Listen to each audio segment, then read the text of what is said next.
Chapter 2. About halfway between West Egg and New York, the motor road hastily joins the railroad and runs beside it for 1/4 of a mile, so as to shrink away from a certain desolate area of land. This is a valley of ashes, a fantastic farm where ashes grow like wheat into ridges and hills and grotesque gardens, where ashes take the forms of houses and chimneys and rise in smoke, and, finally, with a transcendent effort, of ash-grey men who move dimly and already crumbling through the powdery air. Occasionally, a line of grey cars crawls along an invisible track, gives out a ghastly creak, and comes to rest. Immediately, the ash-grey men swarm up with leaden spades and stir up an impenetrable cloud, which screens their obscure operations from your sight. But above the grey land and the spasms of bleak dust which drift endlessly over it, you perceive after a moment the eyes of Dr. T.J. Eckelberg. The eyes of Dr. T.J. Eckelberg are blue and gigantic. Their retinas are 1 yard high. They look out of no face, but instead from a pair of enormous yellow spectacles which pass over a non-existent nose. Evidently, some wild wag of an oculist set them there to fatten his practice in the borough of Queens, and then sank down himself into eternal blindness, or forgot them and moved away. But his eyes, dimmed a little by many paintless days, under sun and rain, brood on over the solemn dumping ground. The Valley of Ashes is bounded on one side by a small foul river, and, when the drawbridge is up to let barges through, the passengers on waiting trains can stare at the dismal scene for as long as half an hour. There is always a halt there of at least a minute, and it was because of that I first met Tom Buchanan's mistress. The fact that he had one was insisted upon wherever he was known. His acquaintances resented the fact that he turned up in popular cafes with her, and, leaving her at a table, sauntered about, chatting with whomsoever he knew. Though I was curious to see her, I had no desire to meet her, but I did. I went up to New York with Tom on the train one afternoon, and when we stopped by the ash heaps, he jumped to his feet and, taking hold of my elbow, literally forced me from the car. "We're getting off," he insisted. "I want you to meet my girl." I think he tanked up a good deal at luncheon, and his determination to have my company bordered on violence. The supercilious assumption was that on Sunday afternoon I had nothing better to do. I followed him over a low whitewashed railroad fence, and we walked back 100 yards along the road under Dr. Eckelberg's persistent stare. The only building in sight was a small block of yellow brick, sitting on the edge of the wasteland, a sort of compact main street ministering to it, and contiguous to absolutely nothing. One of the 3 shops it contained was for rent, and another was an all-night restaurant, approached by a trail of ashes. The third was a garage.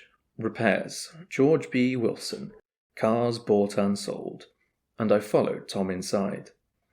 The interior was unprosperous and bare. The only car visible was the dust-covered wreck of a Ford which crouched in a dim corner. It had occurred to me that this shadow of a garage must be a blind, and that sumptuous and romantic apartments were concealed overhead, when the proprietor himself appeared in the door of an office, wiping his hands on a piece of waste. He was a blond, spiritless man, anemic, and faintly handsome. When he saw us, a damp gleam of hope sprang into his light blue eyes. "Hello, Wilson, old man," said Tom, slapping him jovially on the shoulder. "How's business?" "I can't complain," answered Wilson unconvincingly. "When are you going to sell me that car?" "Next week. I've got my man working on it now." "Works pretty slow, don't he?" "No, he doesn't," said Tom coldly. "And if you feel that way about it, maybe I'd better sell it somewhere else after all." "I don't mean that," explained Wilson quickly. "I just meant—" His voice faded off, and Tom glanced impatiently around the garage. Then I heard footsteps on the stairs, and in a moment the thickish figure of a woman blocked out the light from the office door. She was in the middle 30s, and faintly stout, but she carried her flesh sensuously, as some women can.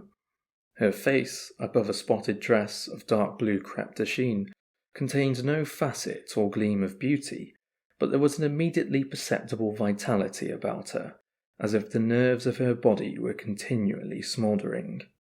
She smiled slowly, and, walking through her husband as if he were a ghost, shook hands with Tom, looking him flush in the eye.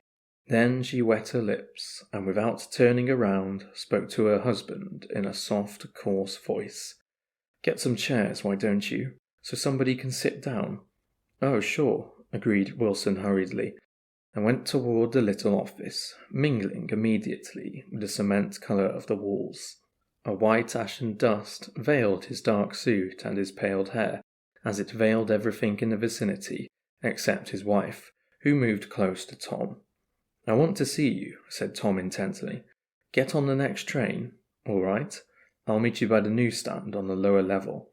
She nodded and moved away from him, just as George Wilson emerged with 2 chairs from his office door. We waited for her down the road and out of sight. It was a few days before the 4th of July, and the grey, scrawny Italian child was setting torpedoes in a row along the railroad track. "Terrible place, isn't it?" said Tom, exchanging a frown with Dr. Eckelberg. "Awful. It does her good to get away." "Doesn't her husband object?" "Wilson? He thinks she goes to see her sister in New York. He's so dumb he doesn't know he's alive." So Tom Buchanan and his girl and I went up together to New York, or not quite together, for Mrs. Wilson sat discreetly in another car. Tom deferred that much to the sensibilities of those East Eggers who might be on the train. She had changed her dress to a brown-figured muslin, which stretched tight over her rather wide hips as Tom helped her to the platform in New York. At the newsstand she bought a copy of Town Tattle and a moving picture magazine, and in the station drugstore some cold cream and a small flask of perfume. Upstairs, in the solemn echoing drive, she let 4 taxicabs drive away before she selected a new one, lavender-coloured with grey upholstery, and in this we slid out from the Masada station into the glowing sunshine. But immediately she turned sharply from the window and, leaning forward, tapped on the front glass. "I want to get one of those dogs," she said earnestly. "I want to get one for the apartment. They're nice to have, a dog." We backed up to a grey old man who bore an absurd resemblance to John D. Rockefeller. In a basket swung from his neck cowered a dozen very recent puppies of an indeterminate breed. "What kind are they?" asked Mrs. Wilson eagerly, as he came to the taxi window. "All kinds. What kind do you want, lady?" "I'd like to get one of those police dogs. I don't suppose you got that kind?" The man peered doubtfully into the basket, plunged in his hand and drew one up, wriggling by the back of the neck. "That's no police dog," said Tom. "No, it's not exactly a police dog," said the man with disappointment in his voice. "It's more of an Airedale." He passed his hand over the brown wash-rag of a back. "Look at that coat. Some coat. That's a dog that'll never bother you with catching cold." "I think it's cute," said Mrs. Wilson enthusiastically. "How much is it?" "That dog," he looked at it admiringly, "that dog will cost you $10. The Airedale," undoubtedly there was an Airedale concerned in it somewhere, though its feet were startlingly white, changed hands and settled down into Mrs. Wilson's lap, where she fondled the weatherproof coat with rapture. "Is it a boy or a girl?" she asked delicately. That dog's a boy." "It's a bitch," said Tom decisively. "Here's your money. Go and buy 10 more dogs of it." We drove over to Fifth Avenue, warm and soft, almost pastoral, on the summer Sunday afternoon. I wouldn't have been surprised to see a great flock of white sheep turn the corner. "Hold on," I said. "I have to leave you here." "No, you don't," interposed Tom quickly. "Myrtle'll be hurt if you don't come up to the apartment, won't you, Myrtle?" "Come on," she urged. "I'll telephone my sister, Catherine. She's said to be very beautiful by people who ought to know." "Well, I'd like to, but—" We went on, cutting back again over the park toward the West Hundreds. At 158th Street, the cab stopped at one slice in a long white cake of apartment houses. Throwing a regal homecoming glance around the neighbourhood, Mrs. Wilson gathered up her dog and her other purchases and went haughtily in. "I'm going to have the McKees come up," she announced as we rose in the elevator. "And of course, I got to call up my sister too." The apartment was on the top floor. A small living room, a small dining room, a small bedroom, and a bath. The living room was crowded to the doors with a set of tapestried furniture entirely too large for it, so that to move about was to stumble continually over scenes of ladies swinging in the gardens of Versailles. The only picture was an over-enlarged photograph, apparently a hen sitting on a blurred rock. Looked at from a distance, however, the hen resolved itself into a bonnet, and the countenance of a stout old lady beamed down into the room. Several old copies of Town Tattle lay on the table, together with a copy of Simon Called Peter, and some of the small scandal magazines of Broadway. Mrs. Wilson was first concerned with a dog. A reluctant elevator boy went for a box full of straw and some milk, to which he added on his own initiative a tin of large hard dog biscuits, one of which decomposed apathetically in the saucer of milk all afternoon. Meanwhile, Tom brought out a bottle of whiskey from a locked bureau door. I have been drunk just twice in my life, and the second time was that afternoon, so everything that happened has a dim, hazy cast over it, although until after 8 o'clock the apartment was full of cheerful sun. Sitting on Tom's lap, Mrs. Wilson called up several people on the telephone. Then there were no cigarettes, and I went out to buy some at the drugstore on the corner. When I came back, they had both disappeared, so I sat down discreetly in the living room and read a chapter of Simon Called Peter. Either it was terrible stuff, or the whiskey distorted things, because it didn't make any sense to me. Just as Tom and Myrtle, after the first drink Mrs. Wilson and I called each other by our first names, reappeared, company commenced to arrive at the apartment door. The sister Catherine was a slender, worldly girl of about 30, with a solid, sticky bob of red hair, and a complexion powdered milky white. Her eyebrows had been plucked and then drawn on again at a more rakish angle, but the efforts of nature toward the restoration of the old alignment gave a blurred air to her face. When she moved about, there was an incessant clicking as innumerable pottery bracelets jingled up and down upon her arms.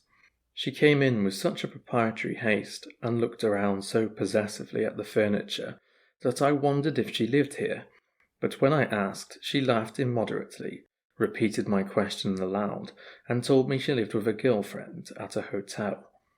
Mr. McKee was a pale, feminine man from the flat below. He had just shaved, for there was a white spot of lather on his cheekbone, and he was most respectful in his greeting to everyone in the room. He informed me that he was in the artistic game, and I gathered later that he was a photographer and had made the dim enlargement of Mrs. Wilson's mother, which hovered like an ectoplasm on the wall. His wife was shrill, languid, handsome, and horrible. She told me with pride that her husband had photographed her 127 times since they had been married. Mrs. Wilson had changed her costume some time before, and was now attired in an elaborate afternoon dress of cream-coloured chiffon, which gave out a continual rustle as she kept about the room. With the influence of the dress, her personality had also undergone a change. The intense vitality that had been so remarkable in the garage was converted into impressive hauteur. Her laughter, her gestures, her assertions became more violently affected moment by moment, and as she expanded, the room grew smaller around her, until she seemed to be revolving on a noisy, creaking pivot through the smoky air. "My dear," she told her sisters in a high, mincing shout, "most of these fellows would cheat on you every time. All they think of is money. I had a woman up here last week to look at my feet, and when she gave me the bill, you'd have thought she had had my appendicitis out." "What was the name of the woman?" asked Mrs. McKee. "Mrs. Eberhardt. She goes around looking at people's feet in their own homes." "I like your dress," remarked Mrs. McKee. "I think it's adorable." Mrs. Wilson rejected the compliment by raising her eyebrows in disdain. "It's just a crazy old thing," she said. "I just slip it on sometimes when I don't care what I look like." "But it looks wonderful on you, if you know what I mean," pursued Mrs. McKee. "If Chester could only get you in that pose, I think he could make something of it." We all looked in silence at Mrs. Wilson, who removed a strand of hair from over her eyes and looked back at us with a brilliant smile. Mr. McKee regarded her intently with his head on one side, and then moved his hand back and forth slowly in front of his face. "I should change the light," he said after a moment. "I'd like to bring out the modelling of the features, and I'd try to get hold of all the back hair." "I wouldn't think of changing the light," cried Mrs. McKee. "I think it's—" Her husband said "shh," and we all looked at the subject again, whereupon Tom Buchanan yawned audibly and got to his feet. "You McKees have something to drink," he said. "Get some more ice and mineral water, Myrtle, before everybody goes to sleep." "I told that boy about the ice." Myrtle raised her eyebrows in despair at the shiftlessness of the lower orders. "These people, you have to keep after them all the time." She looked at me and laughed pointlessly. Then she flounced over to the dock, kissed it with ecstasy, and swept into the kitchen, implying that a dozen chefs awaited her orders there. "I've done some nice things out on Long Island," asserted Mr. McKee. Tom looked at him blankly. "Two of them we have framed downstairs." "Two what?" demanded Tom. "Two studies. One of them I call Montauk Point, the Gulls, and the other I call Montauk Point, the Sea." The sister Catherine sat down beside me on the couch. "Do you live down on Long Island too?" she inquired. "I live at West Egg." "Really? I was down there at a party about a month ago, at a man named Gatsby's. Do you know him?" "I live next door to him." "Well, they say he's a nephew or a cousin of Kaiser Wilhelm's. That's where all his money comes from." "Really?" She nodded. "I'm scared of him. I'd hate to have him get anything on me." This absorbing information about my neighbour was interrupted by Mrs. McKee's pointing suddenly at Catherine. "Chester, I think you could do something with her," she broke out, but Mr. McKee only nodded in a bored way and turned his attention to Tom. "I'd like to do more work on Long Island, if I could get the entry. All I ask is that they should give me a start." "Ask Myrtle," said Tom, breaking into a short shout of laughter as Mrs. Wilson entered with a tray. "She'll give you a letter of introduction, won't you, Myrtle?" "Do what?" she asked, startled. "You'll give McKee a letter of introduction to your husband, so you can do some studies of him." His lips moved silently for a moment as he invented George B. Wilson at the gasoline pump, or something like that. Catherine leaned close to me and whispered in my ear, "Neither of them can stand the person they're married to."